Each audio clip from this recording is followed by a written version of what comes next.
Hi there, and welcome to a new episode of Impact Talks. Today we have Daria Illy with us from Illy Caffè. Daria, please introduce yourself and tell the people what you do. I'm coffee director for illy caffè at this moment. I am a happy, busy mom. I'm also a member of the Ernesto Illy Foundation, as well as a spokesperson for women empowerment.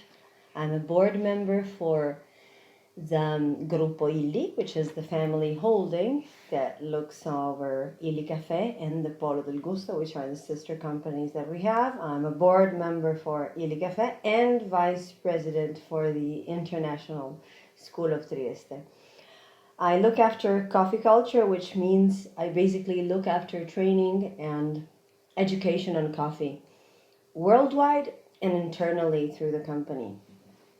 We have, I work with the Università del Caffè, which is Coffee University. We have 26 seats all over the place. And this year we're celebrating actually 20 years of activity. And we have actually trained over 300,000 people.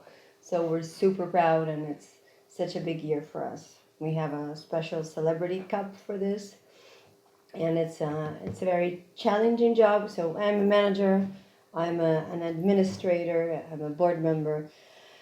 Quite difficult to have passions, but first of all, of course, I try to be the best mom I can be, even though I'm so busy. And as you could see from my son, he's quite orgulloso. He's quite proud, which is, I think, the way we should all engage our families when we work so much. I like that. The first thing that I, that was really interesting when I started doing the research is to realize how big Illy Cafe actually is, and yet it has stayed as a family business for generations. And I think you were the fourth generation, if I'm correct, right? Correct. Could you tell the listeners maybe the reach and the scale of what is actually happening so that people understand that it's not just like a cup of coffee that you can find in the supermarket? Well, we serve more or less 7 million cups per day in home and out of home. Eli Cafe was started by my grandfather in the 1933s, and it's always been a very innovative company. And as you say, we are at the fourth generation. I think that the wonderful story behind this is that everyone contributed in the family to make the company great. The first was indeed my grandfather, who in the 33s patented the first espresso machine because he found the way to build pressure and create espresso with the right cream without boiling it.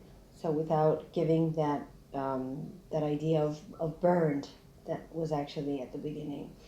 And in my grandmother's office, who's fortunately still alive, I can see that patent because he was an Austrian-Hungarian soldier who came to Italy. So it was a big time in Italy in the 33s, because then we went through war and all the rest.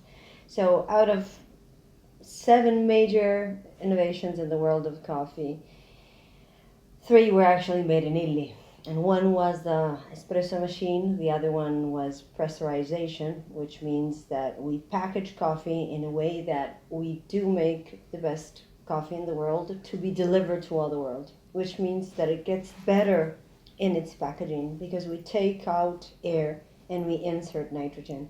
And this is still a must in every product we do. We just came out with compatible capsules, and everything is always studied in order for the product to be really, really fresh. And then in the 70s, we were actually the first ones to introduce single portioned coffee with the paper pods.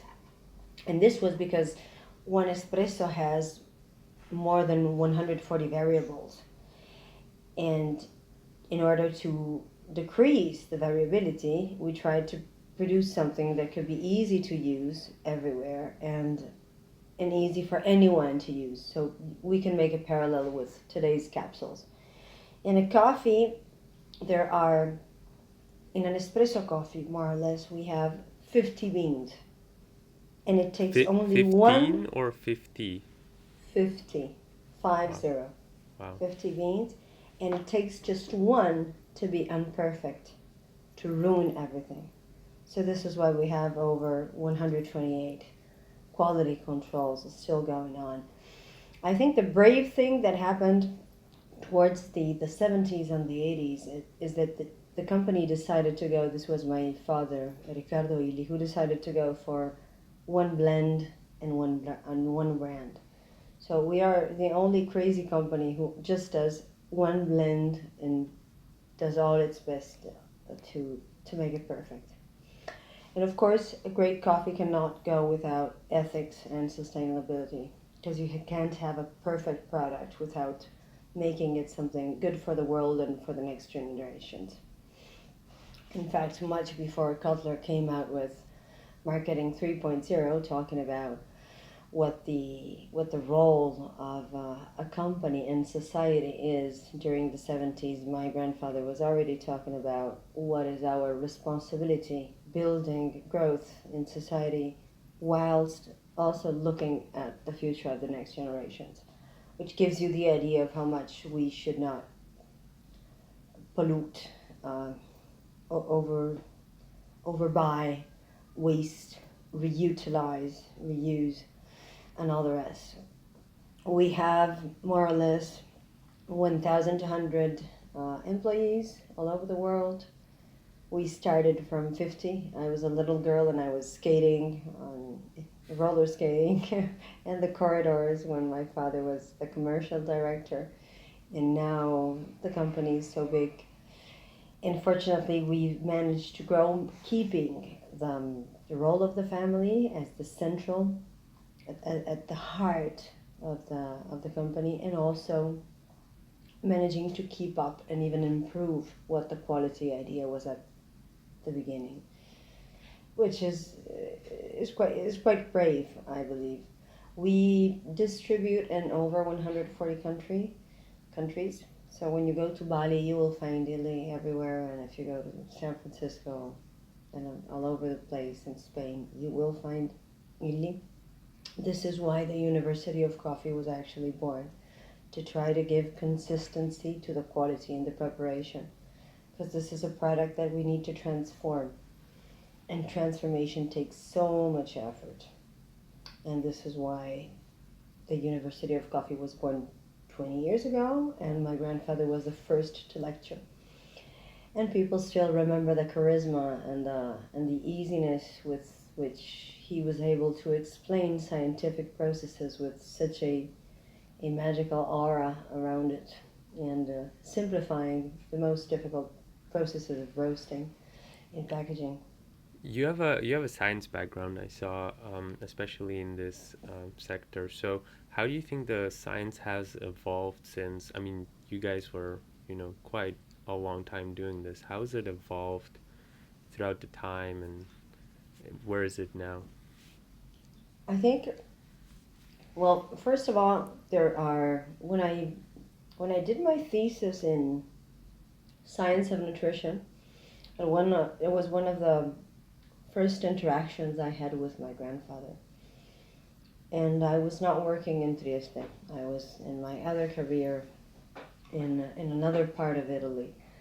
And he said, "Wow, so you studied the fitness and the wellness industry, and there's so much connection between how coffee and caffeine can stimulate the well-being and our response to fatigue, that there is so much that you can associate. So your thesis must go in this direction."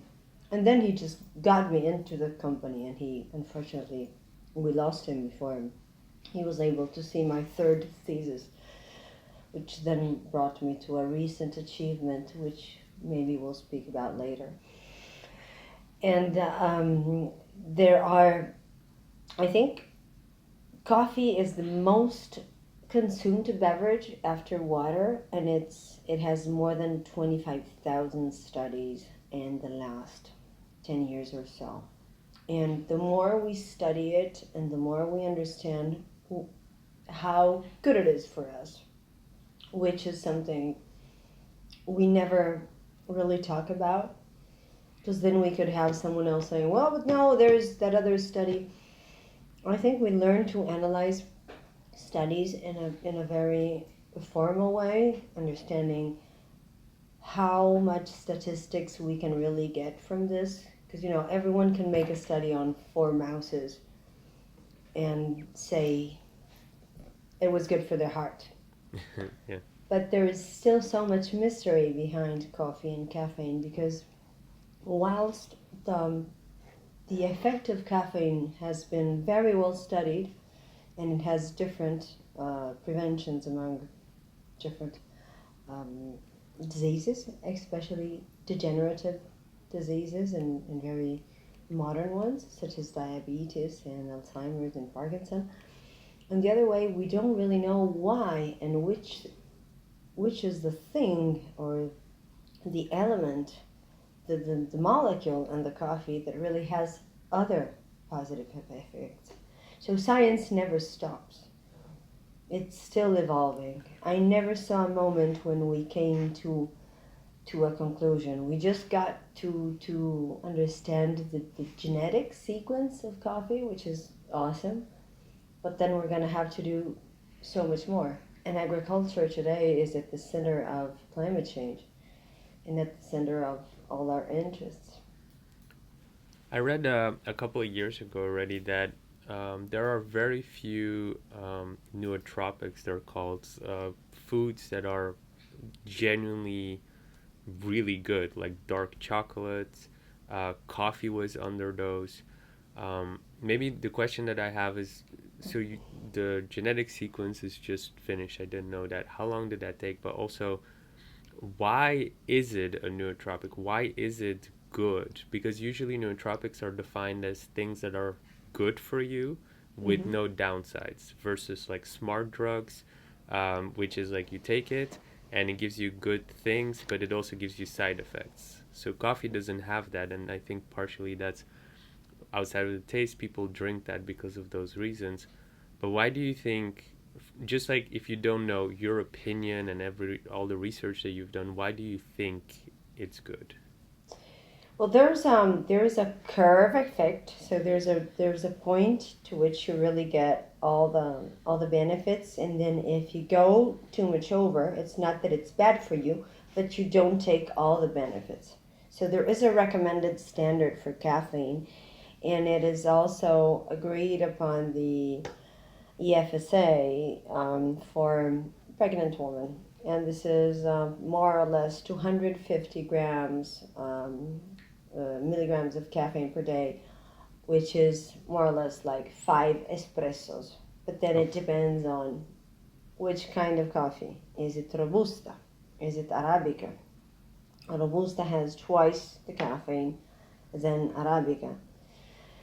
Now, I think what we're saying when we talk about cocoa and tea, chocolate, but I mean really fine chocolate, not where we have the butter, the burro de cacao, the cocoa butter, but Yeah. where we really have the true cocoa. Yeah. And believe me, a 70% excellent cocoa is everything but amaro. Tasty or No, is everything but amaro. It means bitter, bitter, bitter? Yeah. bitter. Right. Yeah, because usually say, "Oh, I don't want a 70% cocoa because it's bitter." It's not. If it's excellent quality, it will be not, and it snaps in a totally different way. We have a company called Domori in Piemonte, so we really studied a lot about these association, as you're saying, and I think the point is that it talks to a part of our brain that gives us happiness and increases the serotonin levels without giving any addiction and without giving any collateral effects. The same is for caffeine. But let's remember that everything in moderation is good for us. And of course, when we exaggerate with anything on earth, it could not be that it's bad for us, but you won't have the same benefits. And this is especially true for caffeine. It's called the curve effect. Right. I mean, I want to go deeper into the whole coffee thing later on. Before we go into it, I always like to know the context of how you got into it, especially it being a family business. My question is, when you start, like, go all the way back, did you already have that passion for coffee? Because I saw that in the beginning you started doing other stuff. Can you kind Yeah. of take me and the listeners through how it all started, where the passion came from, and how you, what you started with, what you studied, and stuff like that. Well, it was not in my veins. Most people think I have coffee running in my veins instead of blood. It was not this way, actually. No one forced me to get into the company. And actually, my dad always told me, you need to wake up and be happy about your job. You need to be passionate, because passionate will take you further. And it's very difficult that you won't be successful in what you love. So at around my 17 years old, I was already working in gyms and already having my first courses in the fitness and wellness. I started with aerobics, and then I went into personal training. So I got a first degree in motor sciences, and in Italy we only had a 3-year degree. So then it became a 4 official year degree. So I had one more year. So I took two theses on this, and at the time I was working, to pay my gasoline, and I was living out of Trieste, and I had the luck to really study and do what I wanted to do, and I'm still in touch with people that had me as a trainer or as a coach. I then went into coaching and nutrition, and I opened the first personal training studio in Italy. I learned a lot in the States, and then I became a trainer of the trainers. This is how I was spending my weekends, going to Milan or Rome, and teaching new techniques for the trainers and certifying them on the Bozo, on the TRX, all the things that were really recent at the times. So I really did what I wanted, and then I started teaching at university at sciences, and I was an assistant for, it's called marketing of tourism and and sports Yeah. structures. So I got passionate about marketing because I was working with a manager from Technogym. So my thesis actually was on um, being a self-entrepreneur. Wait, so techno gym are those devices that they use in the gym, or? Exactly. Yeah. Yeah. I was assistant to him, and he made me fall in love with marketing. And then suddenly all the pieces came together. I remember when I was going to ski with my dad, or the 15 days that I had with my dad, he was always like eating these books on management, which I can see up here, and on marketing. And he was the one who brought marketing in Italy. Then we had Andrea with the arts, and Francesco Illy with the arts, and all the rest. But I was like, I had this passion. So I decided to become an interpreter. And I wrote a book called Self Entrepreneurship, Personal Training. And I opened it. I did my first big um, I, I opened my first big debt, which I had to pay back, of course. And then I found a business partner. And then, since I was teaching at the Urbino University, I decided to take a third degree in science of nutrition. And that's where I really bumped into the chemistry and the HACCPs, and not only the marketing, but the process of production and the food industry. So at some point, I had to go through 70 hours of internship. And I said, well, I have a studio, I have clients, and the studio I have 5 years, I just need to sign this up. And then I thought, wow, but what about going to see a food industry? This was in the 2008. Yeah. No, 2007 or 2006.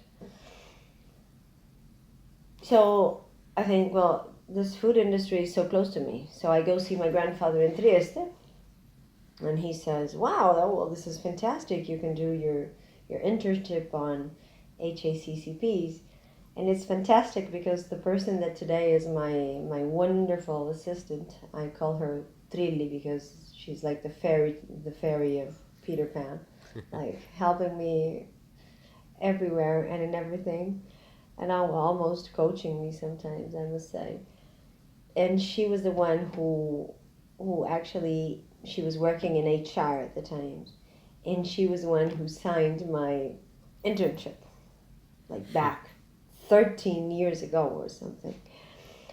And then I speak to my grandfather, and he says, well, we got to think about your thesis. And I said, Grandpa, hold on.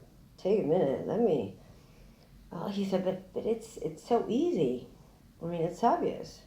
You got the sports, you got the chemistry, and you need to come help us because your message of well-being needs to be spread also in the company. There is such a big association to this.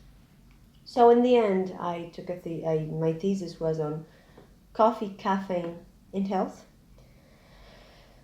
and it went really well. Unfortunately, he was not able to do it, but in the meantime, I met a schoolmate from Trieste when I was in Trieste. We met on Facebook. We got married really quickly, and now I have two wonderful sons coming out of this. And then I've been in illy caffè for the past 11 years. So what I think when I am asked about passions and how can it be that in the end I had 15 years of career in one area. I have a little box up there with all my visit cards, and once I put them all in a line from when I was a fitness teacher, and then when I opened the personal training studio, and then all my roles in illy caffè, and I said, wow, I had the chance to do so many things. But I think that the link really started because of what my grandfather was trying to communicate to me. I entered the organization as a scientific lecturer, but then I was totally in love with sales, so I did 6 years of key accounts where we doubled the number of clients and number of volumes, and also marginality actually. Then I went into product development. It's been 11 very long years that took me to where I am now with so many responsibilities. But I think it's good to have different careers because everything helped. If I have been chosen as a spokesperson for illy, it's because I've been teaching at university, because I was used to the stage, because I know what we mean by what's the name of that? Showmanship. Right. So So your everything, career pretty much like earned you all the spots in illy caffè and made the family business even better because of it. yes, I believe so. So okay, so much to unpack. Okay, so I want to unpack first some parts of the coffee things that you said, and then the marketing and sales really stood out for me as well. But first, at one point you mentioned the thing that you really liked was the process of the coffee. That's where suddenly your passion started triggering. So what is it about the process? So I'm not obviously I don't know that much about coffee. So could you then explain what it is about the process that makes it so interesting for you? Well, it's everything from all the supply chain is really interesting. I've been lucky enough in the past years to visit producing countries, and there is so much that we're doing with the Ernesto Illy Foundation to really impact their education, their knowledge, and the capacity to raise quality. Um, Coffee is so alive all through the supply chain. There is only once or twice a year when we um, pick up the crop. Not sure I'm saying this in Yeah. perfect Yes, English, but correct. when you pick up, and it's amazing because people from the cities, they move to the fincas with their kids to do the job, because it's a huge job to do, and it needs to be handpicked, because the manual picking is so much better than the mechanical picking, because then you can decide which cherries are really mature. Otherwise, you would be picking up a bush of greens and whitish and reddish. Instead, what we want is, the perfect coffee cherry, which we call truppa in Italian, because it's not really a cherry, but it looks like a cherry. And inside there is this little thing that actually is a coffee bean. And if you plant a coffee bean, a real coffee bean, because it's made in two and it has this mucilagine that brings these two beans together when you take off the cherry, when you peel it off. And then the two halves are actually two beans. And if you plant a bean, it's going to become a coffee plant. So the the people around coffee, the producers, the different kind of producers, the work that we do on the best agro practices. And then what do we get? We get to Trieste through boats and containers, and this is why we are in Trieste. There's a port, right?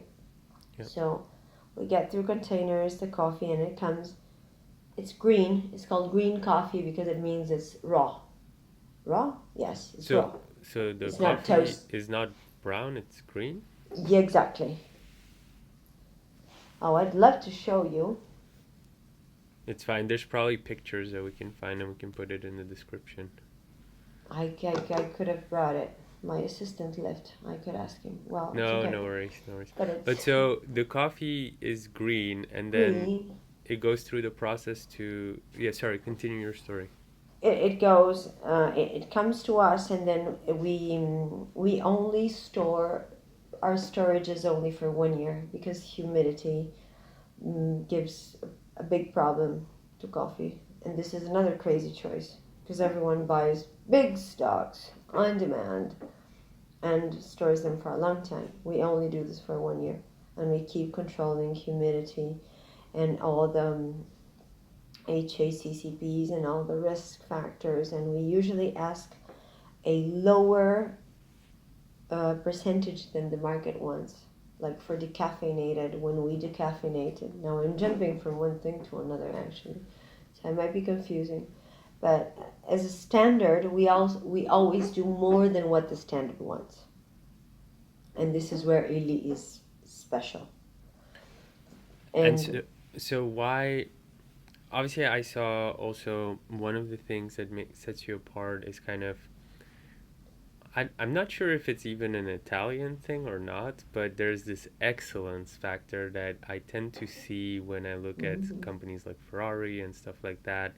yeah, Um, and the question is always, when you're hitting such scales as illy caffè is, how do you even maintain that? How do you make sure that that entire, process from, the families that pick the beans up till the green beans that come into the office, up until the humidity control and everything? How do you make sure that it just stays the same, you know, perfect coffee at the end at that again. scale?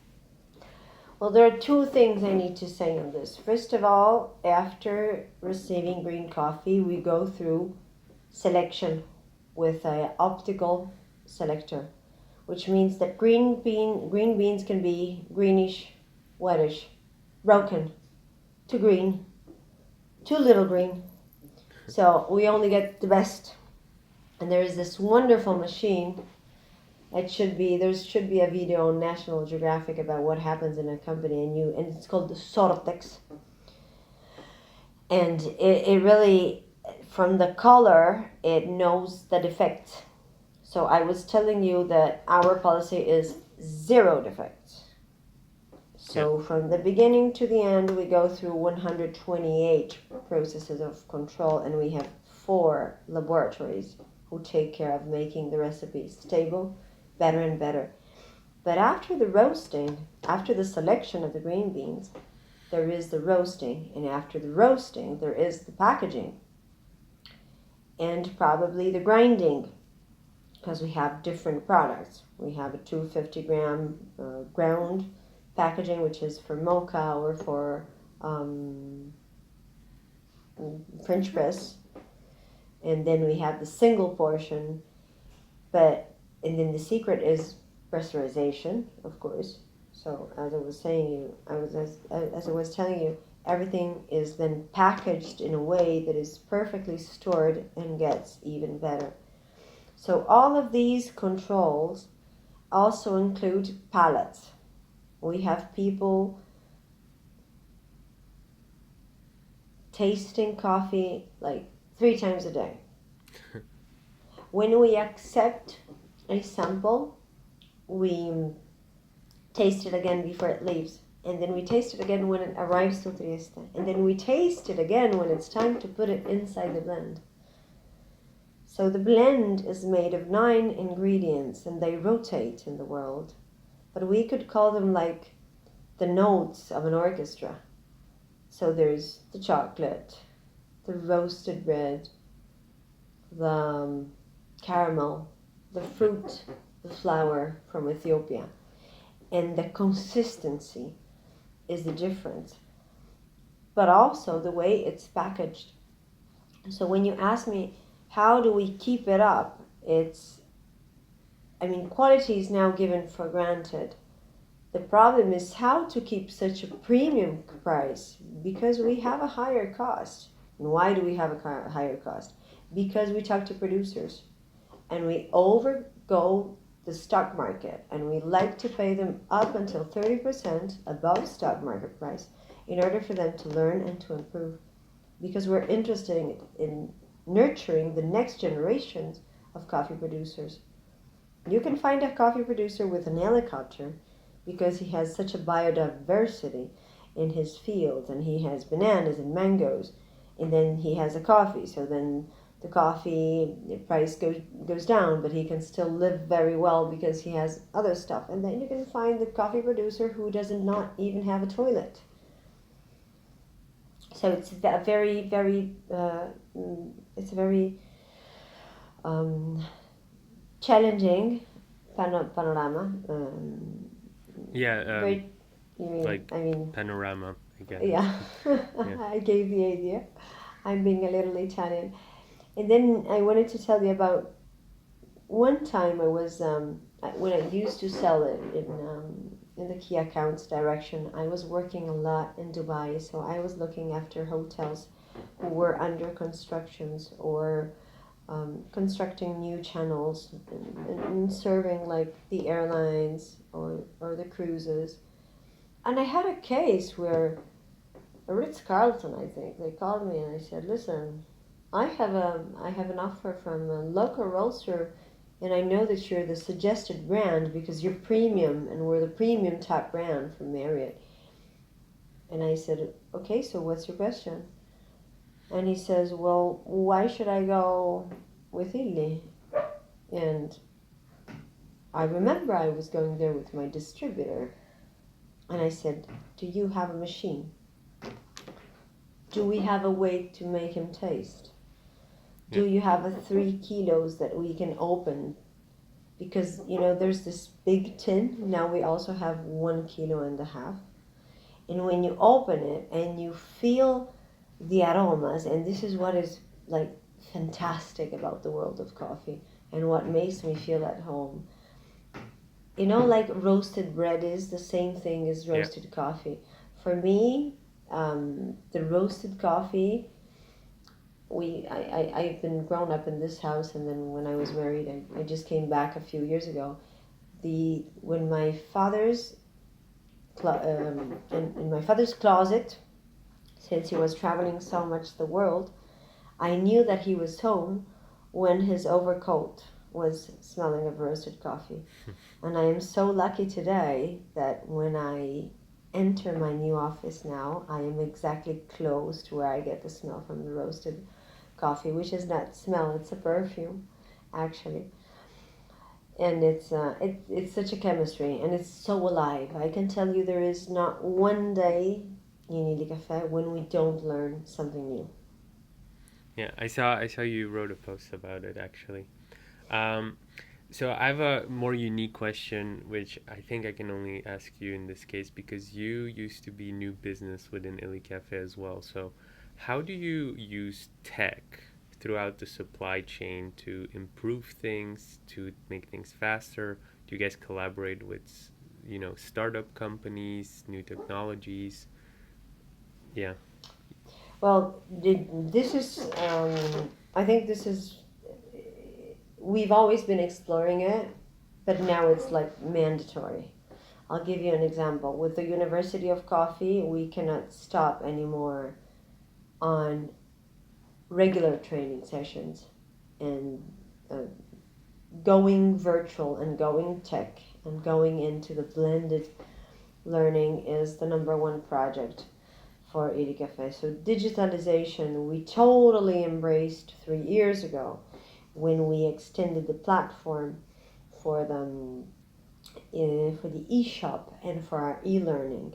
How can I make sure that 26 seats of University of Coffee all over the world, they have the same consistency and they use the same materials and they won't give it out if not because of technology? So we worked with innovation outside when I was in new business development.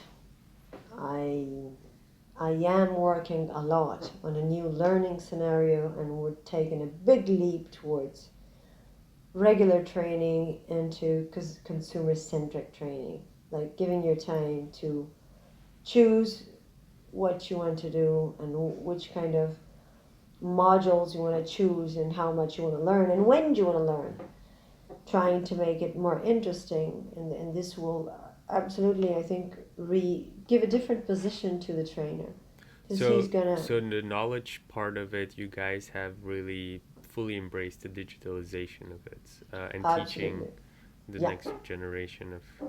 And what about the actual process of it, making the coffee, sorting? You mentioned specific machines that do that. Has that come from new tech or startups that you guys partnered with, or how did that come about? Those new technologies, and what are the most exciting ones that are coming up? Well, actually, at the beginning, everything was made inside the company. We had no production lines that we could buy from outside. Now, if you see the company, you see all these dancing queens doing their things and putting things away, and I'm always like in love with what's going on.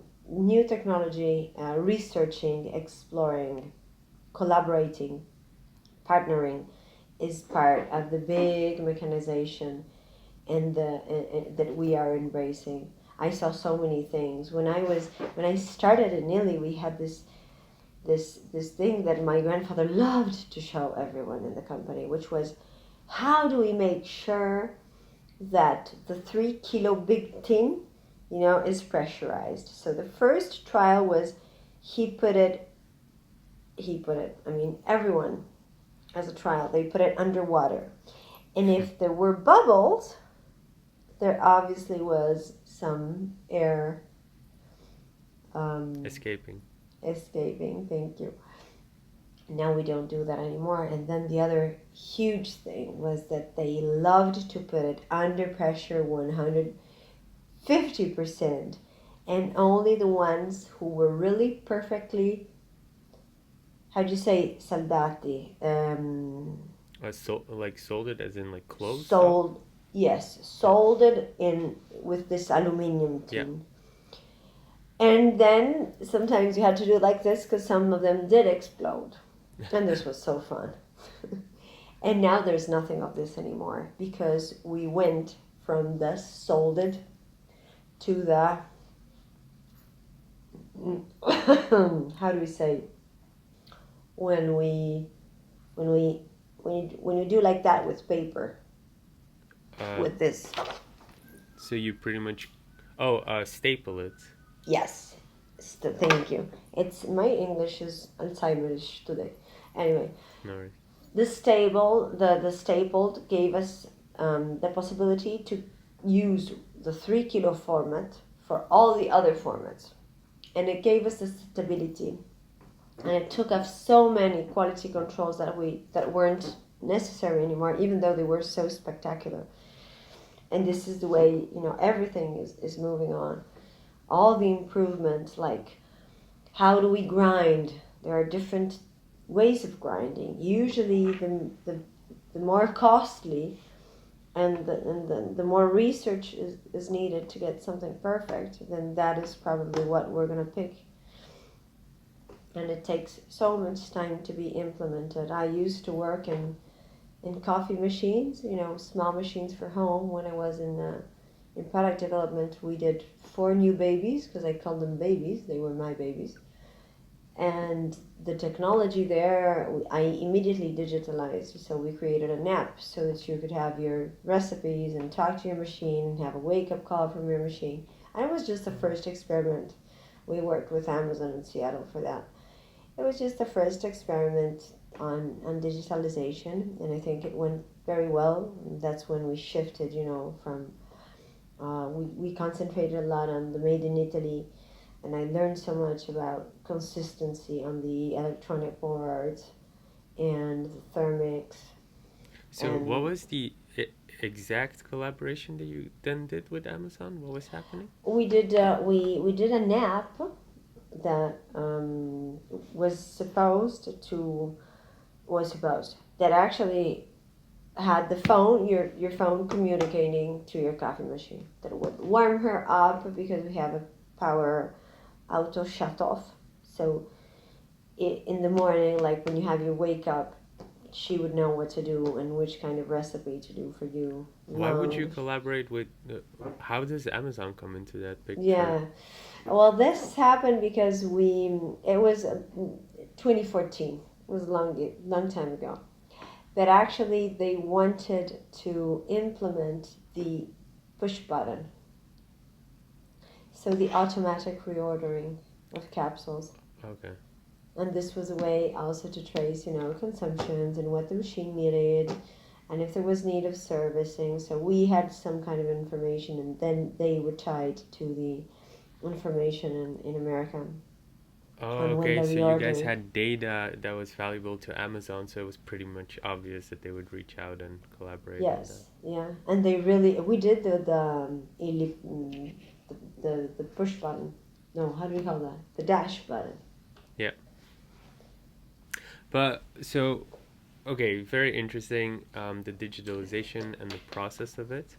Um, Maybe it brings me back to where we were maybe in the beginning, but as your position right now, what is it that you actually do? Because do you still do the science lectures and stuff like that, or what do you do now?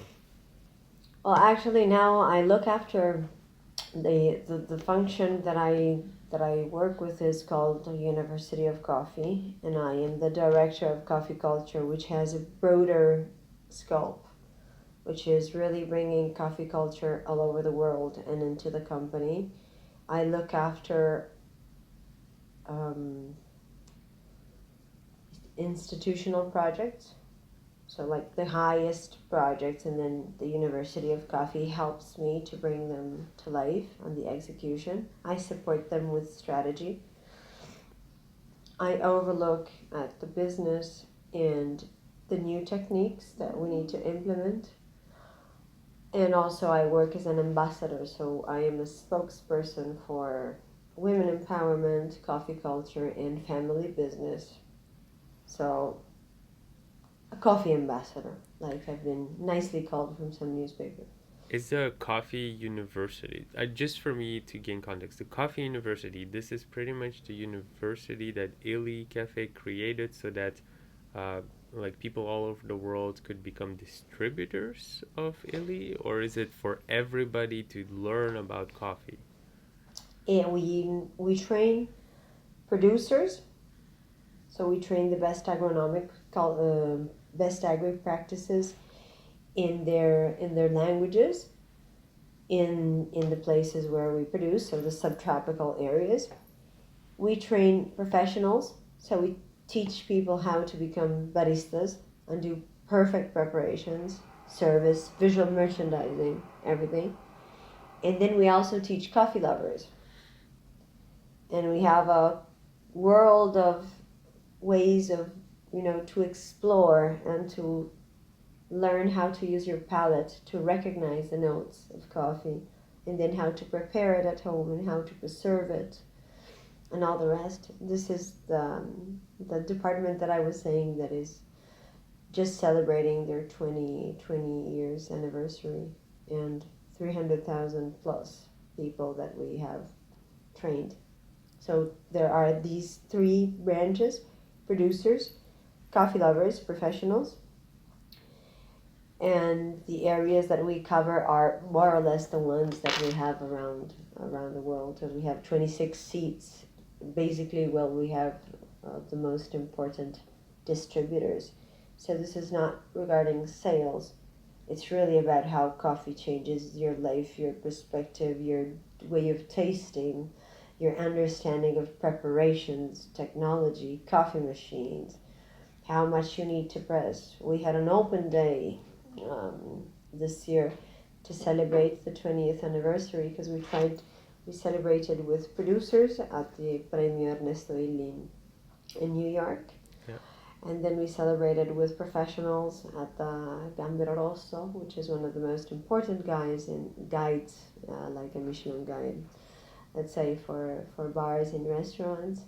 And then we celebrated with consumers and with our city, having 2 days of an open day in Trieste, just to let the people understand what coffee is. And we had fully booked. We had 300 people visiting the company and trying themselves to make a coffee, to understand a machine and the grinding and the whole process of coffee. And there were so many happy, smiling faces. I think that was a great thing that we did. So how do you think having such a general university, I'm kind of assuming, like, if you train a producer to make all these coffee beans and everything, what's stopping them from going to a competitor and only giving coffee beans to the competitor? Well, usually I can tell you that when I go to visit producers and they sell to Illy, they have a big Illy sign out of the fincas saying, "We sell to Illy." They're like super proud of this. And an example of this is in the 80s, Brazil is the first producing countries for coffee and the second consuming one. There was lots of coffee in Brazil, but we did not find the quality that we really needed. So we decided to have a competition. And we visited the farmers, not only teaching the best agri practice that goes from which fertilizer and how do you pick the coffee and which are the main mistakes, why is the drying imperfect, what is dirty, what is okay, are you polluting, are you burning plastic, are you using miners some way to use your coffee. So we have huge criteria to select them, and what we do is we try to teach them how to do better quality, but also through ethics and sustainability. And this is what we do through the foundation too. We fund projects like education and schooling and helping for kids and moms and in various parts of the world where we cultivate.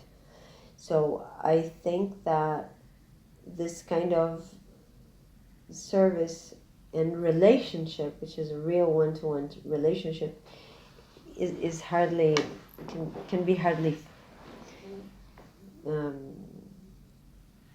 founded.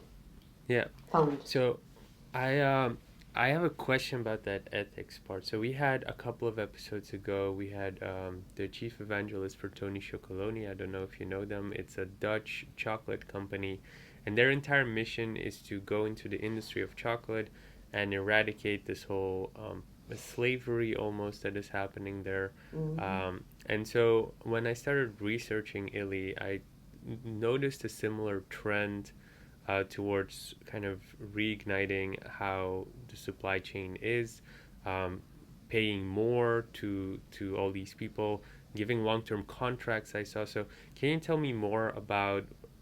I mean, maybe it's a loaded question, but maybe I want to know like what do you guys actually do to keep it ethical, and what do you do that others don't do? Why can't I just like get myself a coffee from someone else? How come it's like more ethical? And yeah. Because we have a series of criteria that they need to meet. And first of all, it's the quality of the bean. So if there's no quality, usually we say why it's not there and what can they do to reach it. We Yeah. don't just abandon and say, okay, no, we're not going to buy from you. Usually we do on site trainings, we collaborate with the most important traders, we help their societies and their communities so they can really relate to us and rely on us on what we want to do. That's why we think long term. This is why ethics and sustainability comes in, because if we need to spend some money, it's going to probably be on financing, on building a school. You know, some kids, some moms, they take their kids with them because they don't know what to do with them. And when they pick the crop, they just hold them in their arms because they don't want them walking around. So what happens is that they walk too late. So the solution and our idea has always been, let's change this, and let's change also the women's role in this big supply chain. So first of all, teach the agri practice, be in direct contact. If the product is not there, teach, say why it's not there, and then follow up. And the same goes with ethics and sustainability. You want to use children's? No, we don't want this. So first we try to help, first of all. And And much of the efforts and the budget that has been used from the foundation this year is, and the past years, is in this. and do you think the general trend in the industry is that all other companies do so as well, or ha- has it been shifting? How's the industry right now? I think everyone talks a lot about this. Um, I think that it will become a priority from now on because people really want to know what is in the product. For inequality is given for granted, so we need to go much further beyond the quality and do more and explain more about sustainability and what we really do. Because quality is a given, it's expected in our case. The problem is that we are the smaller among the biggest. Because Yeah. if you think of the big cluster that is now have been created between Jab and Nestle, and there's this little illy family business, we're doing like 500 million revenue last year, 519 actually, and it's a wonderful little world. And then we are the largest among the smallest, but we only do one blend, and we only stay premium, and we only work if there are certain ethical rules that can be followed. Do you think it makes it easier because it's one thing, so you can streamline the supply chain much easier? A little bit like Apple, they do one thing, and until they figure it out, they don't launch new products. Yeah, I think it was a very good choice. We had so many different blends before they decided to only do one. Can you tell And me more about this one? well, actually, in the beginning, we had many different blends before we got so large and so international. And I think that it was a precise choice from the family to just concentrate on one product. Because if you want to do the real best, how can you have so many? Like you say, Apple. Yeah. So on one side, it's easy for segmentation, but that's why also we have a University of Coffee, because we need to explain why of the reason of such a premium price and what's behind it. On the other hand, as time goes by, since I entered the company, we were only doing espresso coffee, which is our big specialty. But I was working with hotels and consumers all over the world. So someone wanted the Turkish recipe, someone wanted the Turkish grinding, and someone else wanted the instant coffee. And then suddenly they wanted to go with bulk and frozen coffee. So that was a huge process to convince the president, my uncle Andrea Illy, to move on and to go towards consumers. So the deal was, okay, we can, if the illy taste is there, we can go through many different occasions of consumptions and different preparations. That's why we did compatible capsules. That's why we did test the instant coffee. But it just had to be the best of the best. It needed to have the illy taste. It needed to use the best processes, even if they were very costly. So as long as the standard of the illy taste was kept, we were able to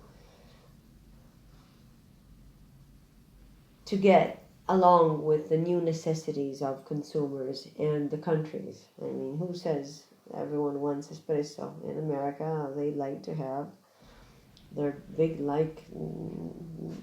American coffee.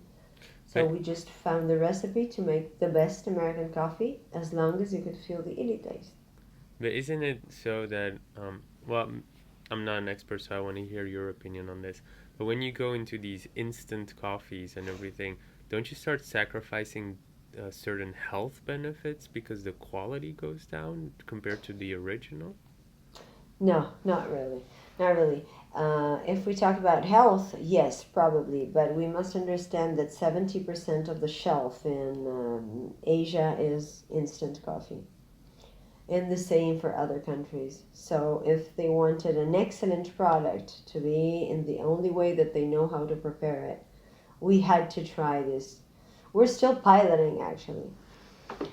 But I can assure you, when I travel and I know that I'm not going to find illy coffee, I will take my instant coffee with me, because the pleasure of the taste is linked as much as what in our brain we perceive as happiness.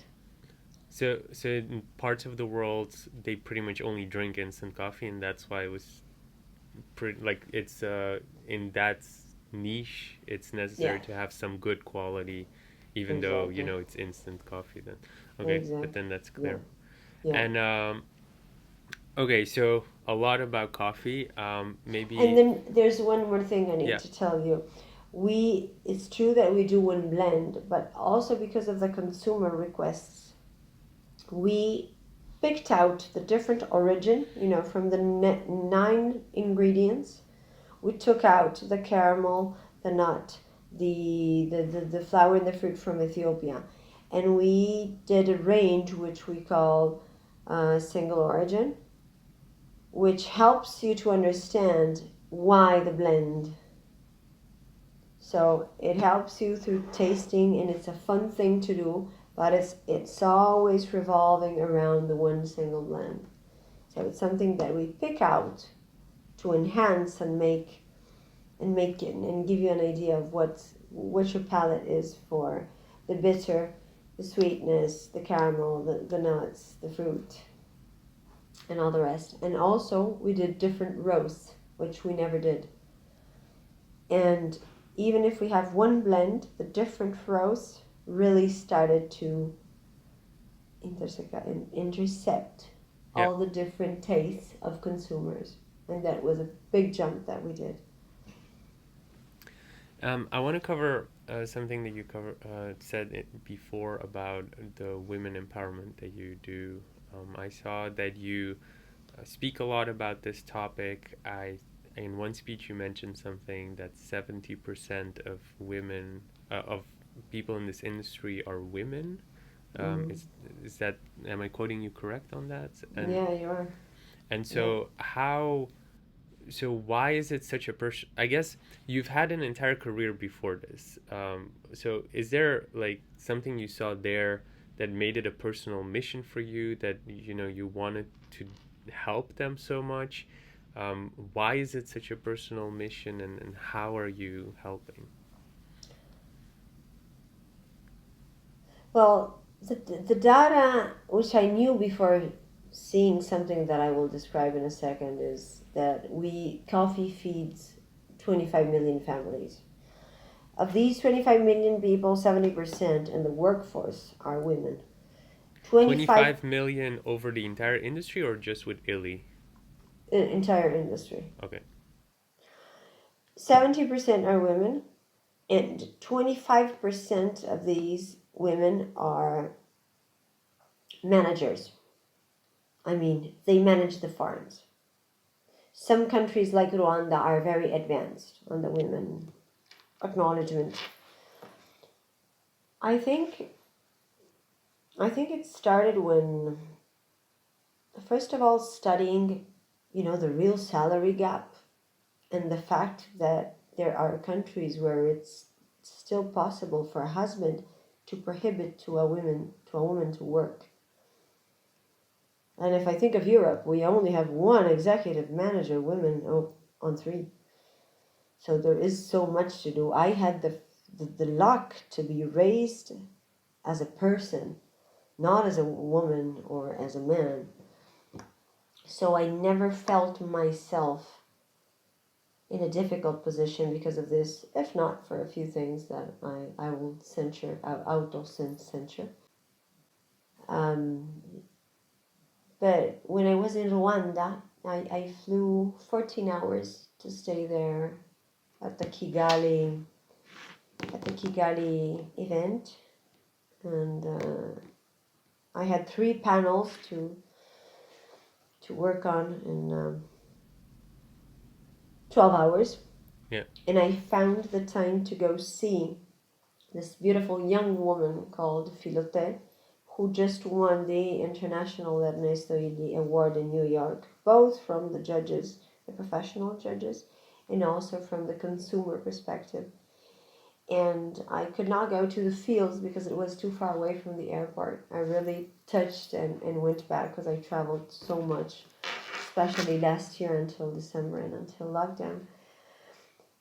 And she brings me through them. There's the process after the picking. There is the drying process. So she Yeah. has the dry mill, and she showed me everything, and then she brings me to the storage, and I see specialty coffee, and then I see this coffee, and then I see, and she has a Sortex like we have. She has an optical selector for coffee, and they only use it for Italy because we sponsored it, so that she can only give us the best. And then I see rainforest, rainforest alliance, Yeah. I think, and I said, oh, oh, you have this too. And she said, yes, this is dedicated, this is only for them. And I said, oh, and so how does it work? You have auditors? And she said, well, yes, we have auditors. And I said, okay, and who pays them? And she says, I do. Let's change subjects and go back to why I got passionate about women, talking about sustainability. Because we should not be putting farmers in the position to have to pay for something. I mean, if we're there to invest and to help them, the real sustainability is another reality, which is not having to pay auditors to get a stamp on coffee, which is kind of hard for me. I might get some tomatoes on this one, but it's okay. I hope they won't uh, get mad at me at Chile for not saying something very political. And then she brings me through, everything. And then she says, and here is where we have manual selection. And I get to this huge corridor where there are 100 or maybe 150 ladies sitting down and picking, manually picking the coffee. And my heart went, I said, oh, wow. And I felt like I looked at myself, how I was dressed. And I felt, I had a mixed feeling. I said, are they happy? And she says, yes, they're happy because they bring money at home. Their wage is high for the area. And I say, okay, but why is it only women doing this? And she says, because they are precise. They are careful. And she says, the job of the men is to carry on their shoulders and do the hard job. They do the job of precision. And I know salary gap in Rwanda is quite okay, and their access to education is very strong. So I really think I had a great panel in that moment with the ex-wife of Robert De Niro, who has a coffee, and she loves Rwanda too. And I think we did a great job into it somewhere on the internet, and we really discussed a lot about what we can effectively do to make it better. So that was not an issue, but I understood why, and in the end, I studied these ladies. I think I took a picture I have somewhere, but I hid myself to take a picture because it did not feel respectful to me. But I really wanted to keep this image for myself to then, bring the message on.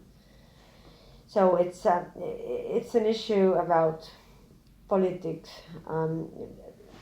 Also, if we think about SDG number 5, which is women, the diversity and the women empowerment, that will influence all the 17 SDG. Because wherever women are impacting, they can do a very good job. And usually it's even more careful.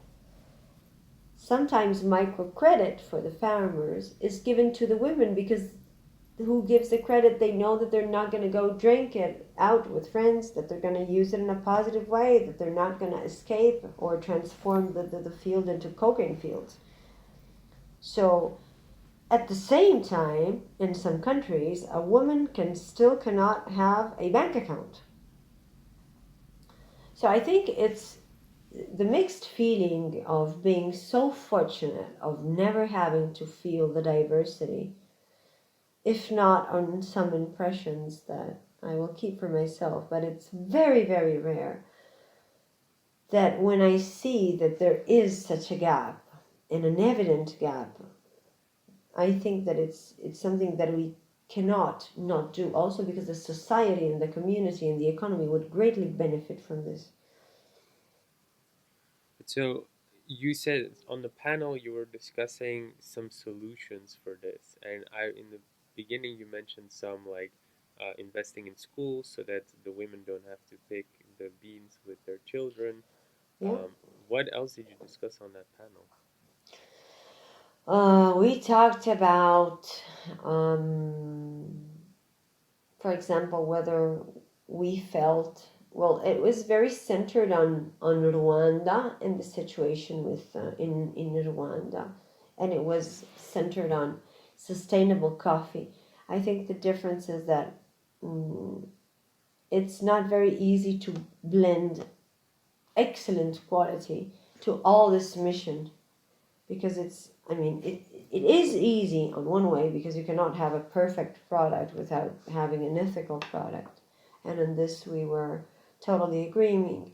And then we talked about how much the private and the public sector needed to collaborate in order to change things. This was a very smart question that we both have, and obviously we need both forces. So what are practical things that are happening to improve it?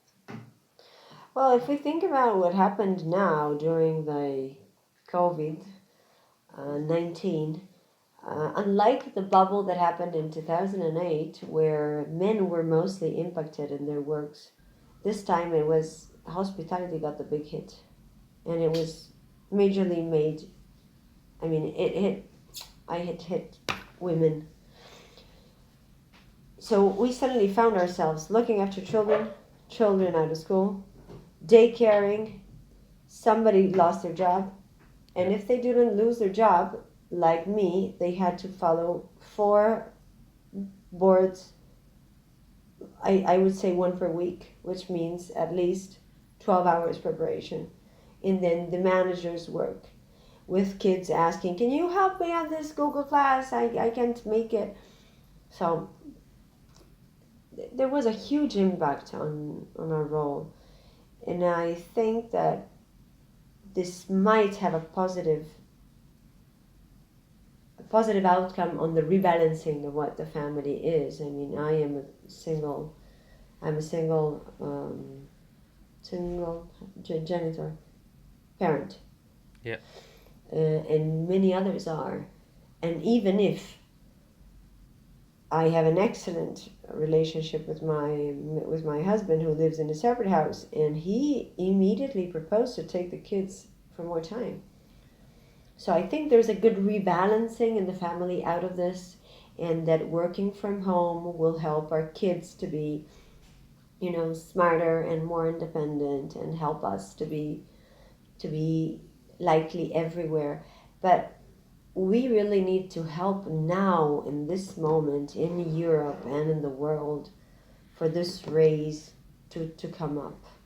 This is why I'm talking so much about this, because really the COVID was a hard hit on this, and we learned so much, and we need to take something at home from the experience that we had.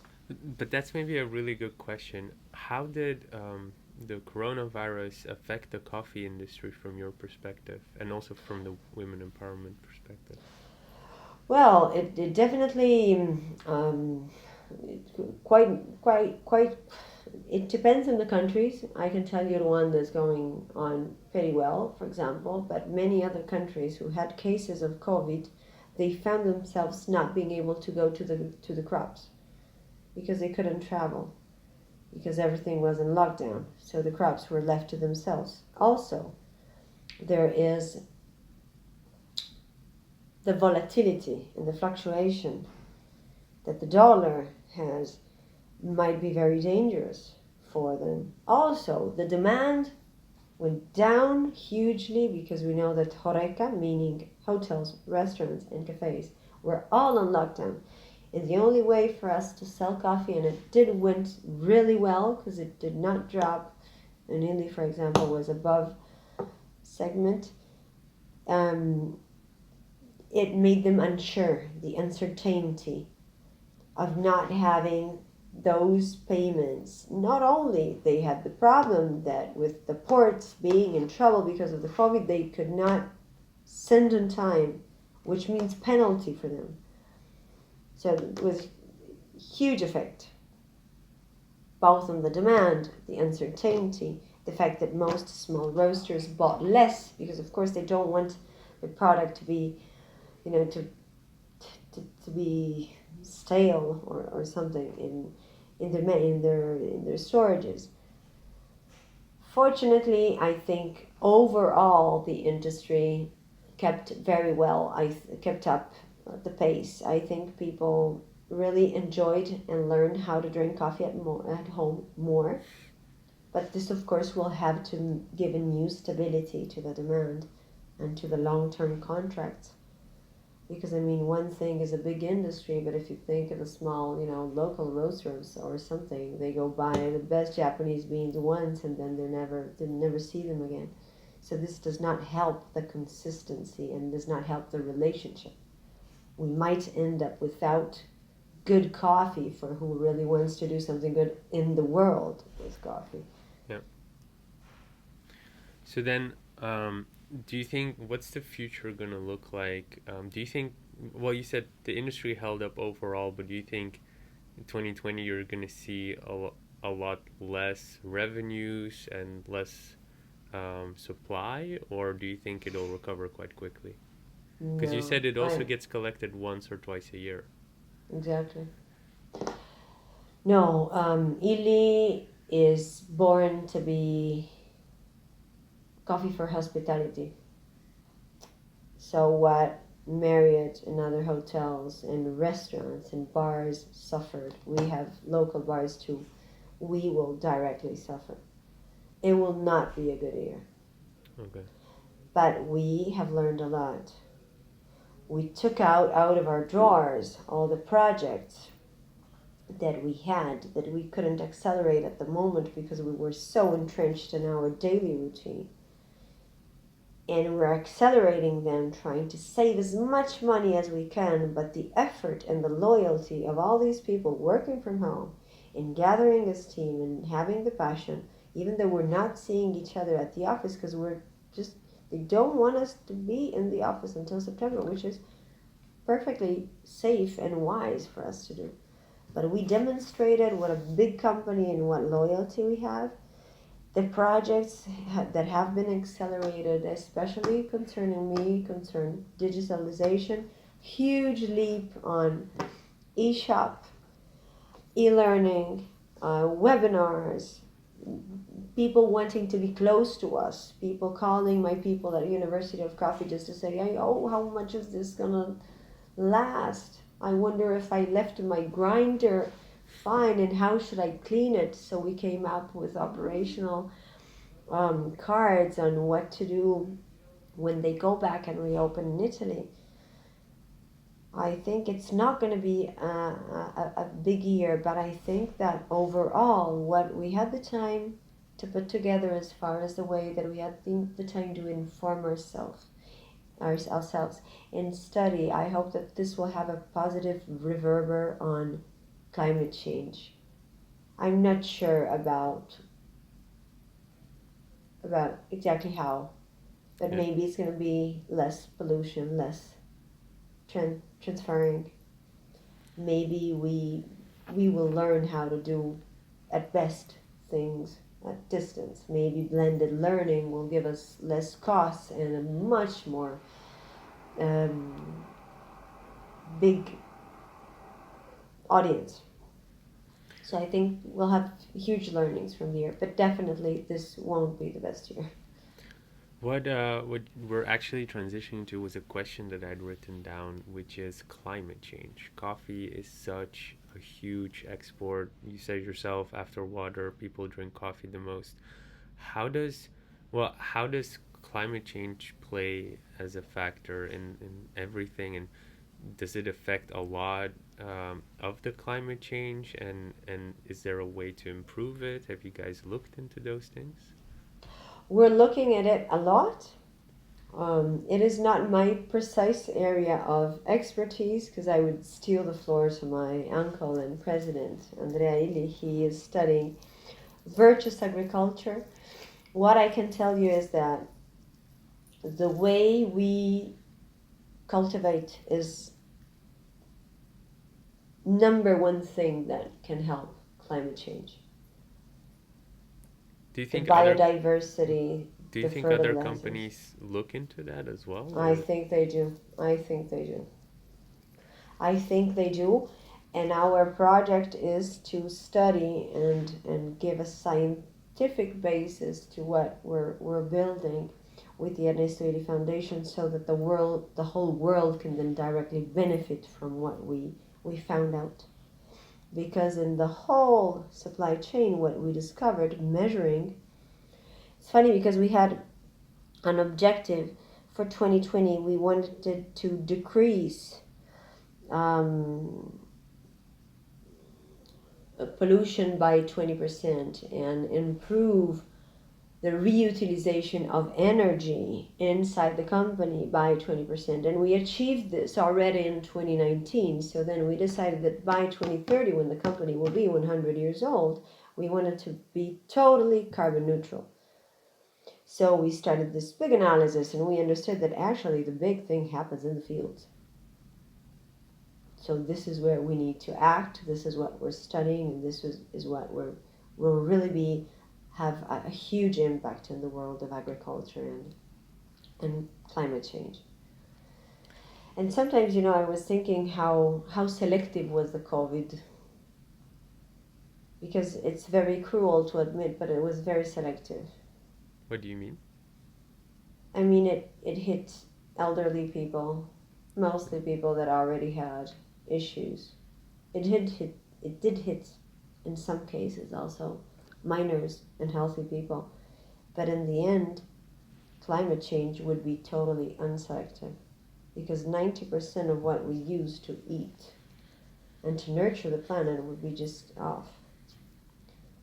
So I'm not sure about the connection right now, even though I can tell you that I can see a better air around me, and I can see animals again, and I can see a transparent water when I go to see the Adriatic Sea.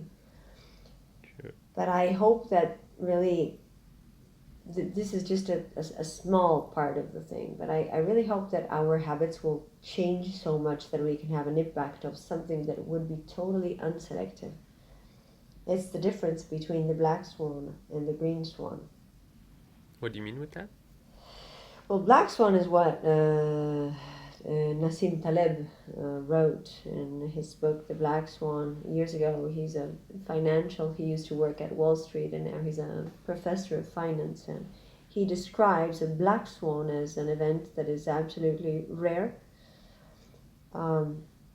potentially disastrous, financially, economically, and environmentally, and that can only be comprehended after it's happened. And if you think of COVID, we still haven't figured out exactly how did it change, did it mute, what's the gene, Yeah. what's the cure, and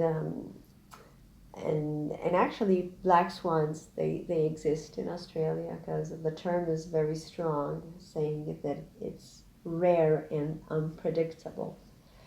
But if we think of our concept of green swans, which a perfect example would be climate change. If we really look at statistics and we look at the temperatures and we look at the tides, in which part of the world are suffering more and more about climate change. I could see it in Guatemala when I was there. I could see it from the plant what climate change is. You go from one crop to half a crop to a double crop. Yeah.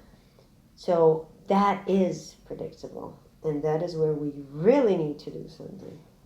Why do you think people are not taking climate change in some cases as seriously as they took?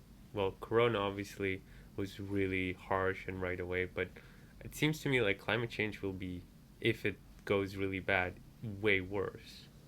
Mm-mm. I think there are more or less 5 reasons to this. One is that everyone thinks it's going to be very far away. So they think, oh, it's not going to touch me. So it doesn't seem real. The second is they don't want to acknowledge it. They neglect it. They don't really want to know what the temperature was 1 year ago. So it's like those animals who put, their head under the sand. Yeah. Ostrich. Which is, yeah, ostrich. It's very human. Another thing is that people who don't take it really seriously, they have a hard time to change their habits. Very hard time. So probably they see it as a waste of time, and since everything is so far away, they really don't want to change it from today to tomorrow. Yeah. And the fourth thing is that we are having less and less kids in the world that are born, and I think that this makes us lack of that accountability and responsibility towards the next generations. And this is why, whatever, plastic, just, Yeah. it's okay. I think everything you're mentioning, pretty much we saw, well, from my opinion, I definitely saw a lot of that happening when Corona hit. That first month, pretty much all those symptoms you just mentioned all happened in that 1 month, and because it started killing people, suddenly people like snapped. And even to this day, people aren't taking it seriously in some cases. Um, so it's really interesting what you said, and I think maybe what you really hit on is the difference between climate change and corona is that corona hit really fast, so then people, got shocked, whereas with climate change it's so gradual that you don't really feel it. It's like when somebody when a child is growing, you don't really see that it's grown until somebody that you haven't seen for a year comes back and sees like the growth. Mm. And yeah, it's pretty interesting. One of the things I wanted to cover, which we are kind of going towards that, but I really wanted to ask. So, this climate change and everything, maybe not your field of expertise, but how does illy try to compensate for overproduction?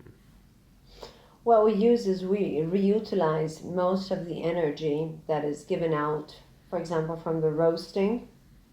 We reutilize that warmth so that we give warmth to all the water in the company.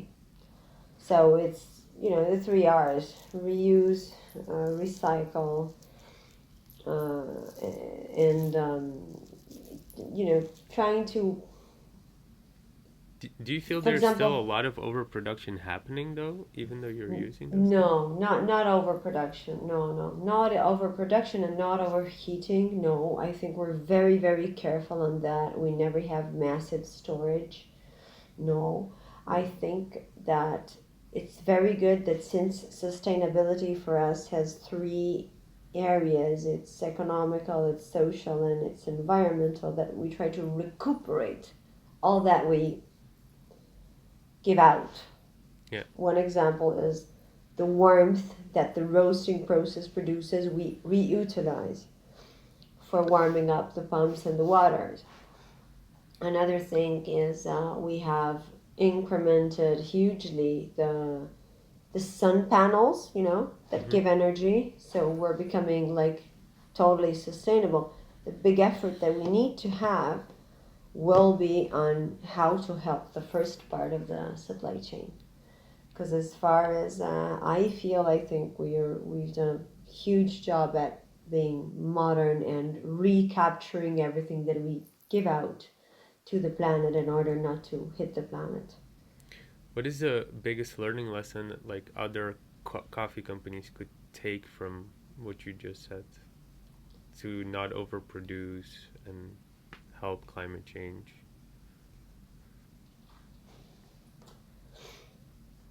I would say it's do not concentrate on the red ocean because that's a loss from the beginning. For anyone who read the blue ocean and the red ocean, when you start thinking about a different product and a unique selling proposition, it cannot be on price. And if you think sustainable, I've been asked this in an interview yesterday morning. I think that every new thing that we do or anything that a young person wants to do as a startup, if you think sustainable, it probably is a good idea. And I think you are an example of this. I mean, you did not do this because of COVID. This No, it we is actually just started it like 2 months before 2 months Corona, before. And many of you who did this are having huge success. So like the probably podcast. if Yeah, you when you think sustainable and you think on how to be consumer centric, I think that's a big thing to keep into account. I think you're right. I think especially when looking at our story, which I really resonate with what you said about Illy. Illy started before it was popular with the whole sustainability thing, from what you're telling me. Mm. And when we started startup funding event, like impact investing was not a thing at all. That was partially what we wanted to stimulate in our Mm. regions, because it seemed to most people that entrepreneurs who think about sustainability Well, the trend back then was very much that they're not very business savvy. And it's really interesting to see that, for instance, Illy from the beginning somehow figured out a business model that is actually carrying you guys through, even in hard times, and kind of made you one of the biggest as well, in coffee culture. So that's really interesting, and I like that. We covered a lot about coffee and about Illy as well. One of the things that I learned from is usually stories, and seeing, obviously, I now understand what attracted you to Illy and the passion behind it, and why you eventually, even though you didn't have coffee running through your blood, that you eventually ended up with it. But I still want to go back a little bit to see what the skills were and the stories that got you to the point where you are with Illy, because you said at one point you started doing the sales and you started getting great results. But I think one of the earliest things you mentioned was your marketing, and that you caught the bug with the fitness company at the time. Can you maybe rewind back and tell us what was it that you really got interested in marketing? What were the biggest learning lessons there that you then applied at Illy? Well, one thing for sure that I remember that happened after opening the first personal training studio in Italy is that um, they teach us that every good idea attracts competitors, and in fact, 5 years later, we had studios all over the place, and now we have loads. So we did have to differentiate, and one of the things that we have is the heritage, because it's now called Personal Training Studio since 2000, and now they've expanded. And my business partner, he went into the fourth degree because he studied biology too, and so yeah, I feel I was competitive on this, but then I was honored with a masterpiece degree last year from the biomolecular department where I taught for a long time. So I was very happy about this. I think that I was really attracted by the idea of going from operating to managing. So the fact of training the trainers and seeing the business going, and see how to do the advertising and the value of the word of mouth, and what happened, all this buzz around the studio was because of all I learned from marketing, and how much slowly I stopped, using my energy on doing, but on leading and inspiring. So I had 2 or 3 selected clients, but still I was trying to coach my business partner to be an entrepreneur and to move on. And one day he had to do without me. I love to learn, so I read as much as I can. Once I could more. And I think that the idea of building something and risking on your own skin, having no background at all, and being a perfect stranger in a new city was an adventure that really gave me huge happiness. What were some of the And biggest learning lessons, like practical stories that you can share? I would say I learned how much we need to be good listeners before we How, talk. what happened where you learned that? I learned this all through my career, I guess, but especially when I was training or when I was coaching. Do you have an We example? always Yeah, there was a person that I've been following for years, and she had the typical posture of a very closed person, and she was working with hair. She was how do you say, a hairdresser. Yeah. And they all have the same posture, because if they're right-handed, they do something with the right side. So they're all tied around here, and they're totally closed on their shoulders. because all the work is frontal. So everything down here is so tight. And I have studied so much what body language means, also because of my teaching at university. And I, I really, I could see from her way of moving how much she needed to open up. And this was not just muscular.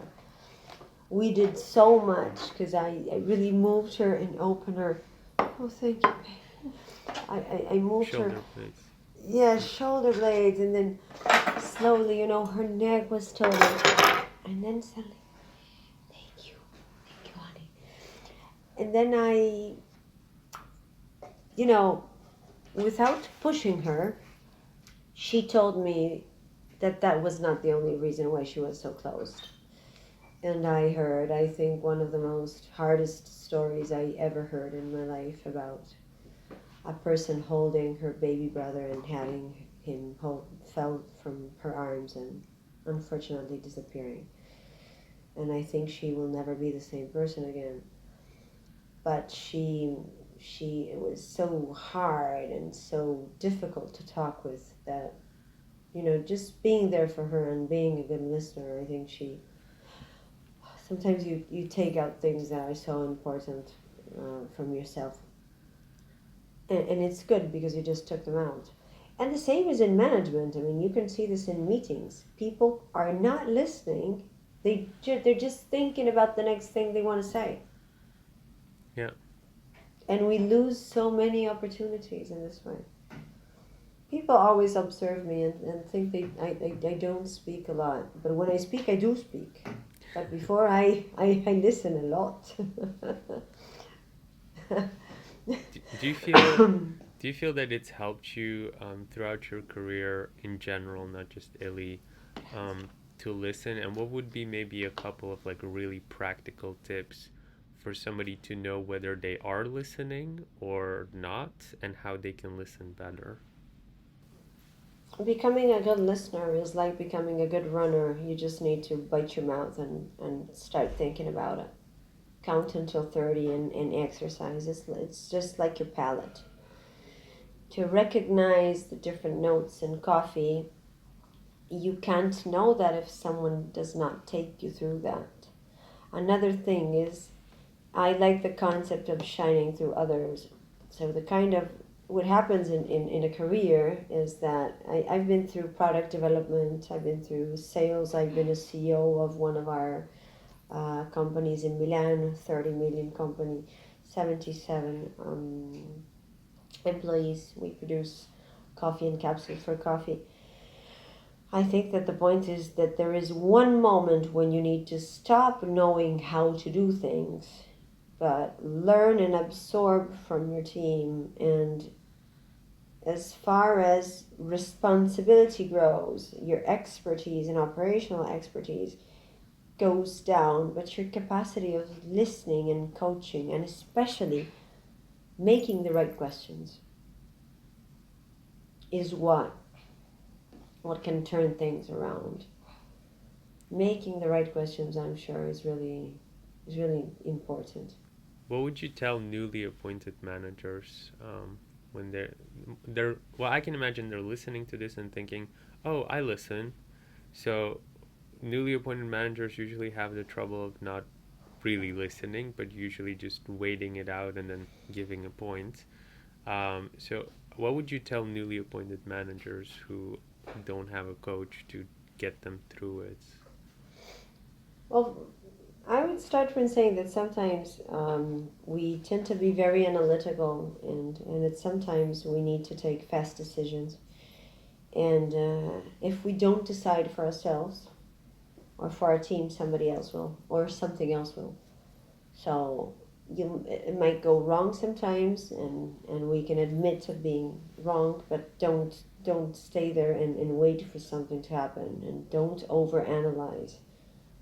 Sometimes also feel you feel what's right and what's wrong. So follow your guts is a big part of this, and then make sure you use emotional intelligence and collectiveness, inclusiveness. use your team to get the answers. Have the answers arise by the people who shine through you. Because the more we grow talents and the more Right. we will have an important career and we can be very satisfied of what we do.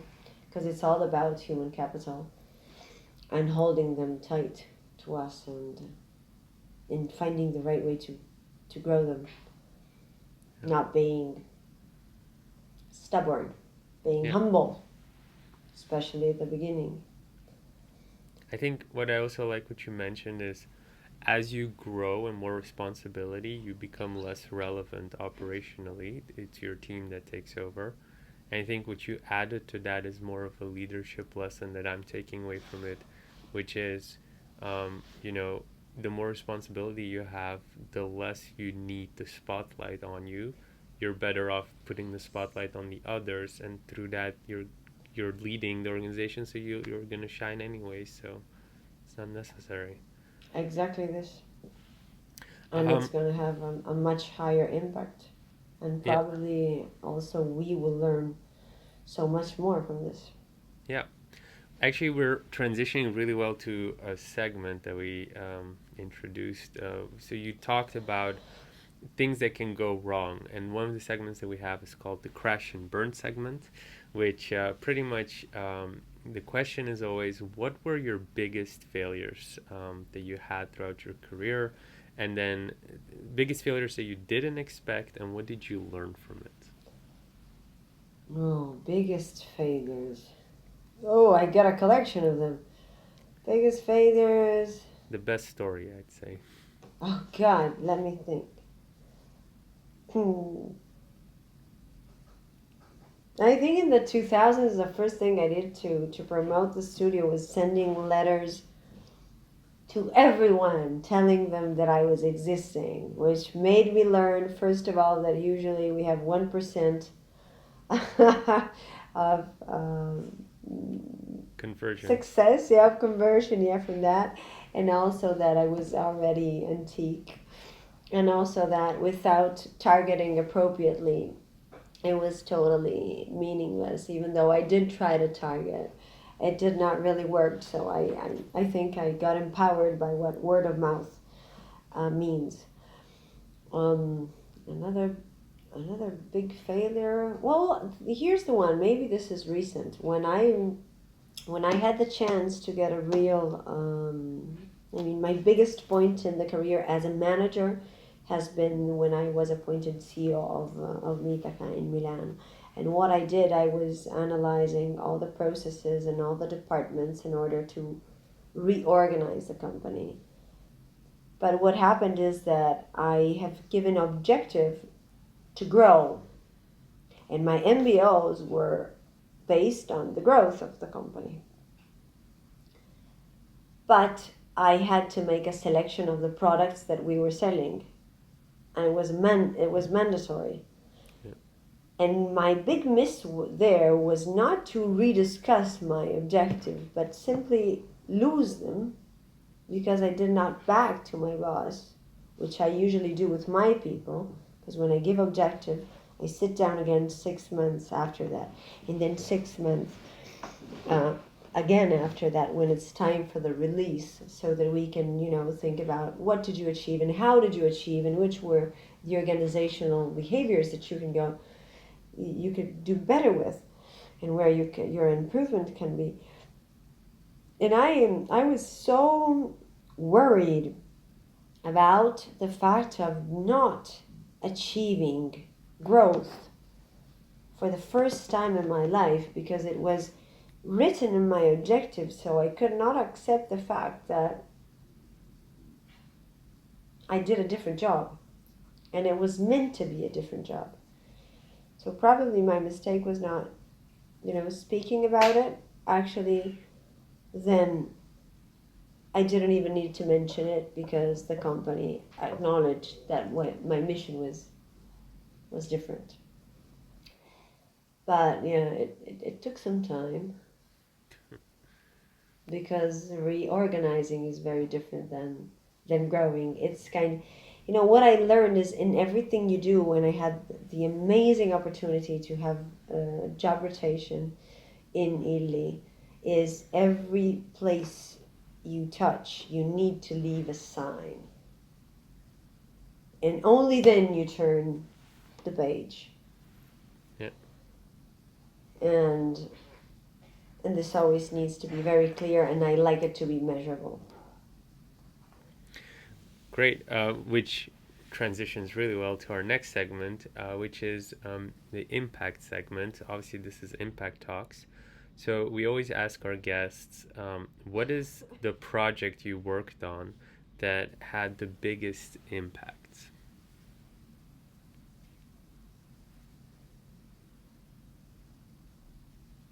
When I started with the key accounts department, I started as a key account manager. So I was given, I was there to.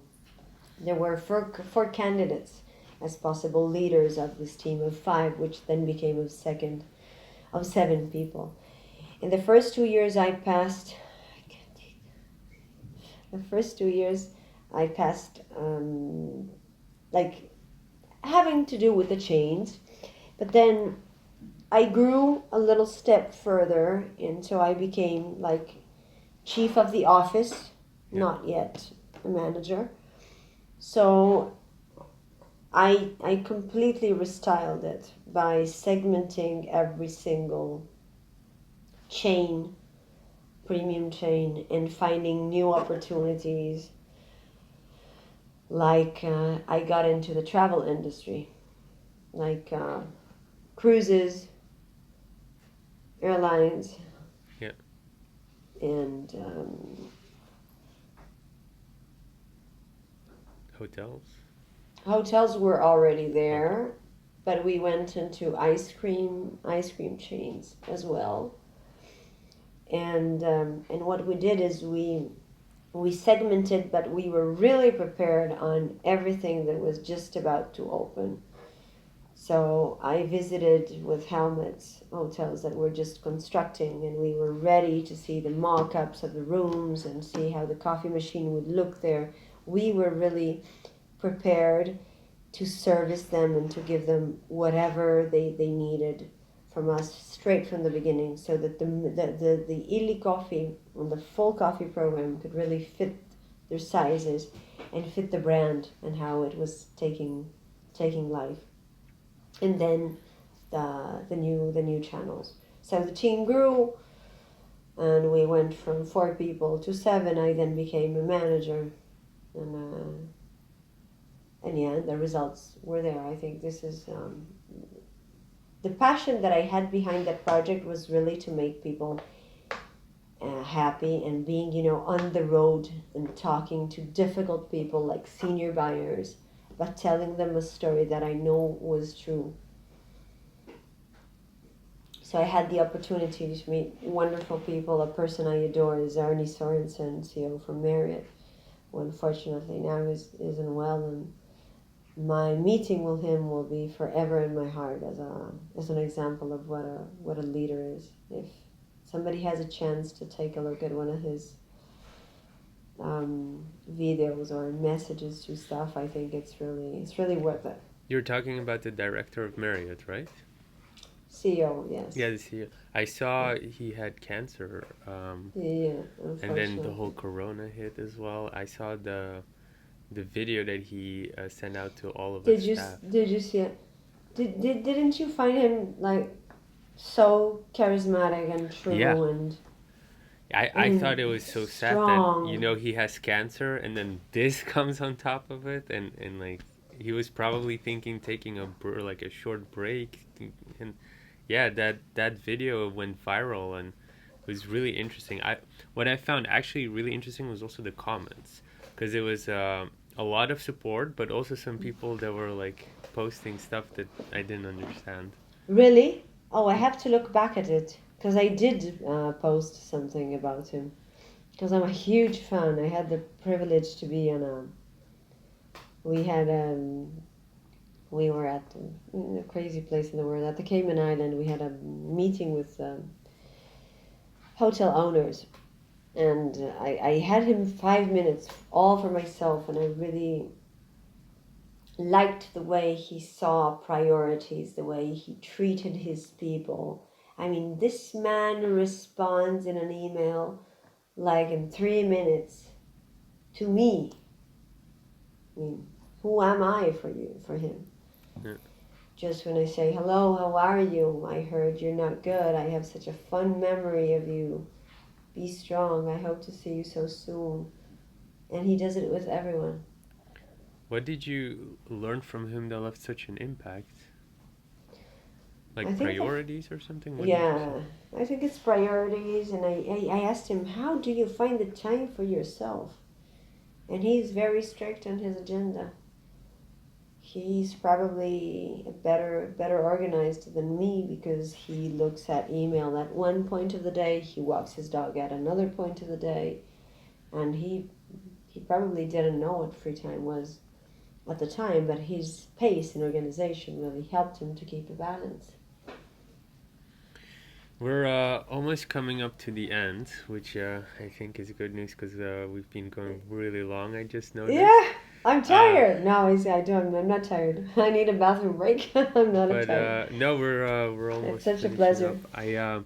I do have one last question, and maybe like maybe an audience short question as well. But what are you currently? So just let's park everything business wise. But what are you currently doing or learning, not related to business, that gives you energy? Energy, fuel. My kids are energy. What My so kids. do you recommend everybody to have kids or Ah, yes, yes. And if you don't have them, lease them or have someone lend them to you for an afternoon. why do you say No, that? no, I'm kidding. I'm kidding. It's not only just about the kids. I think I am everything that really takes us away from our world and takes us away from what we do automatically is rejuvenating Yeah. and refreshing for our brains. I'll give you an example. If you run on a tapis roulant, you're certainly going to think about your next startup funding event talk and your interview and who's the guy and think about. If you do, I don't know, have you ever done, well, you've probably done yoga. Have you done Pilates? Yeah, I did one session once. We have someone in the office. Her mom does Uh-huh. Pilates. Have you done kickboxing? Yeah, yeah. Yes. Okay. Have you done like sushi cooking? Yes, actually, I did as a date night. Sorry, probably Okay, not the best then you example. know what? You don't have a kid. Pretend you have a kid. Yeah, you buy some of your friends time with his kid, and you're gonna find yourself incapable of thinking of anything else. Because if he's 3, you're gonna be in big trouble. If he's 7, he's gonna ask you all the most embarrassing questions that you would ever imagine, starting with how many women did you have, and why are you not married, or why are you married, or if you're not married, why don't you come and live with them? You know, everything that really takes you off your world. And for me, it's like when I learn something new. Could be cooking, could be like when I read a book and I'm absorbed and I write down notes. yeah. It could be anything that is not automatic. And I think we all need that time to do something that is not automatic, and something that you really care about. I said kids because sometimes you you need an outside strength to refuel you, and kids don't even give you the time to think, are you fueled or not. I don't think there is a comparison to this. Yeah, Maybe it's the yoga or the pilates. that's I good. have a personal trainer, even though I was a personal trainer, and I when I'm with him and we do new exercise, I clean my mind. That's Well, good. did I answer? Yeah, no, I like that because it's the first time I heard doing something like it's pretty much the saying of do something new every day to trigger your mind, and Yes. I like that. But more detailed answered, of course. I have a last question, which is an audience requested question I ask, which is, do you read any books right now, or have you read any books that you definitely recommend? I am reading 4 books at the moment. One is The Three Rules. Okay, what's that about? The Three Rules is about companies. They have studied for 25 years 15 companies from one best performers to less performers, and it talks about the three rules, which basically are cost, the revenue before cost, only the best, and the third rule, there is no other rule. But it's a big book and it's really, really interesting. And this is about, like, I'm reading it to complete my understanding of companies, and the history of so many companies that did well and where they did mistakes and where they've gone wrong, why they've gone wrong. I'm reading a book on 6 simple rules to try and simplify. It talks about processes in the companies and why we get so much stuck in processes and how we could work leaner. I studied design thinking at Stanford, and I'm a big fan of lean management. I am trying to teach myself to do less and do better, because Yeah, it seems that I always want to do everything, and then I get stuck, and I'd only like to sleep, and I can even get out for a walk. So I'm trying to calm my sense of always wanting to do, thank you, to do more, and being capable of saying no to something, because yeah, sometimes we need to do this. And then I'm reading a super book on management that concerns talent. It's called Bringing Out the Best in People by Aubrey C. Daniels. and what is it about? Well, This is obviously, about how to raise talents, and it gives you a lot of practical examples. It surprised me in a few cases of like what leaders do to really make their teams evolve and their talents shine. I keep on reading Kotler, I was saying, even I continuously reread. No, sorry, not. I reread Kotler, but I also reread Peter Drucker. I took out the effective executive, even though it's kind of vintage, but I usually jump from his last publications to the oldest, and I still find the stimulus. I'm a huge fan of Anthony Robbins. Unfortunately, I'm not lucky enough to have any specific faith in faith, religious yeah, faith or religious prejudice. So Anthony Robbins is my little Bible. yeah. So sometimes when I feel there's an answer, I would probably pick out my Awaken the Lion Within, which is always close to my bed. That's actually a really good book. And did you see his Netflix documentary? Because that was like a really Yes, the inspiring. series. Yeah, is it a series? I thought it was one documentary. No, I am following the series right now. He had Will I Am as a guest, and then the baseball He guy. has a new TV show on Netflix. Yeah, no, it's not a TV show. It's called the Success Series, and he's the guest. But I Oh, haven't okay. seen the documentary, so we can exchange on that. I'll go see the documentary, and you can take a look at Success Series. Success series. I'll check it Yes, out. But I yeah, think that's a really good way to wrap it up. Also, give us two something new to explore. yes. I have to say, I Thanks. really enjoyed it, hearing the story from how you started your own career, how you implemented it into Illy. The growth of the family business is so interesting, and what you guys are doing, and with coffee as well. Yeah, I really enjoyed it. So with that being said, I want to thank you, and maybe we'll, if you enjoyed it, we'll re-invite you for future check-in podcasts as I well. would love that. It was a beautiful conversation. Thank you, Lova, for having me. And I hope nobody started snoring in all this. So all Thank the you, best to you. Thank you for thank you having so me. much. Thanks. If you liked this episode, you can check out our most recent one here. And if you haven't already, make sure you click here to subscribe and see the next one.